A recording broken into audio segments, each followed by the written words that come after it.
All right, we are back in the Idaho Today kitchen with Angie, the pie lady. We're making, though, German kuchen, a family recipe. Yep. We put down the soft dough base, and then now we're working on the custard filling. Yes. Okay, what do we do? You're using the same ingredients in both steps, so it really couldn't be any easier. Oh, really? We have sugar in the bowl. Okay. I'm going to add eggs, more yogurt or sour cream. And then is there any baking soda in this one, or is it just standard? Okay, It's just plain. going to be a good eggy custard. Okay. And then you just, a teaspoon of vanilla. We're just going to eyeball it. See, family recipe right there. Yeah. She already knows it by heart. It's like soft dough. Yeah, it's like soft dough. You cook with the heart. That's what you do. Yes.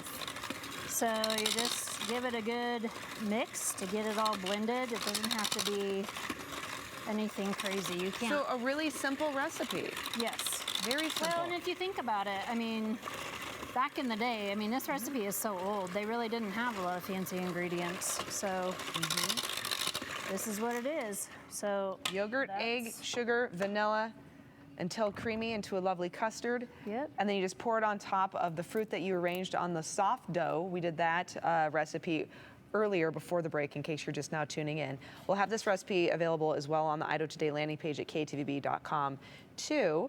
And then so, Ange, you're just pouring the custard over the fruit. Yep. I see why you arranged the fruit though too in a fun kind of artistic pattern, right? Because when you bake this, you're going to see it, and it's part of the artistry, if you will, behind it. You never can tell what the custard's going to do, so you want it to be pretty. You just give it a little shake to get it kind of evenly dispersed. Doesn't have to be.